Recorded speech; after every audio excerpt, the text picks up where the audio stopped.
Today we have Tim Gentle from Design Experts in Bendigo, who's just spoken at our social media in agriculture forum on developing a strategy for your business around social media. So welcome, Tim. My first question is for young farmers or already existing farmers developing a strategy around their social media.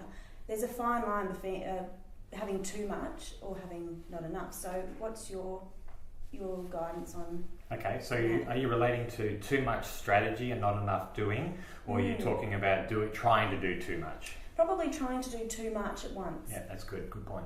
So the first thing we need to understand is, and this alludes back to basic marketing, you need to understand where your customers are.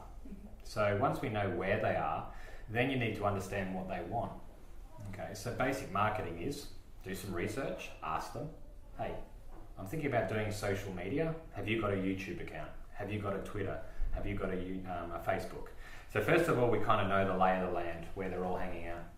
Then you would ask them the question, what do you want? What would you like to receive from me in our feed? If I was to send you a video, what would you want that video to be?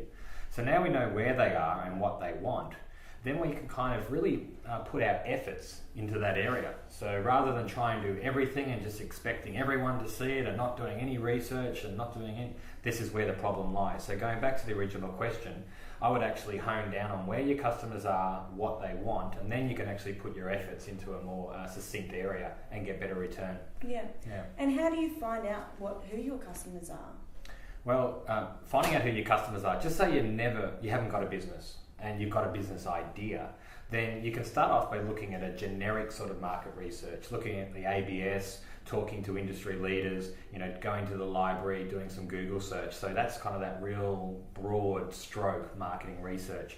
And then you can establish whether or not there's a need or there's a competitor, so a need for your product or service, or a competitor doing the same thing. So how do you find your customers? Well, back to bare bones again, we've got to do some research.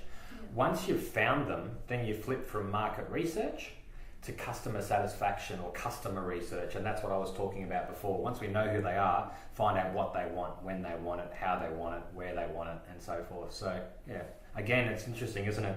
Social media is still, you still use traditional techniques in social media land. Don't just change the ball game. We've always marketed. Definitely. Alrighty, and we'll leave it there. So thank you very much, Tim. Thank you very much, Alex. Now, do you have a Twitter? No, I don't. I have Facebook. Facebook, not Twitter. Not Twitter. That's where everyone hangs out. I know. Obviously, today we saw that. So did your parents like you? On Facebook? Yeah. Oh, definitely. That was one of the stats I saw today. So many kids, their parents like their kids' Facebook. Yeah, how much she can see, I don't know. What? She knows what you were doing last Friday night.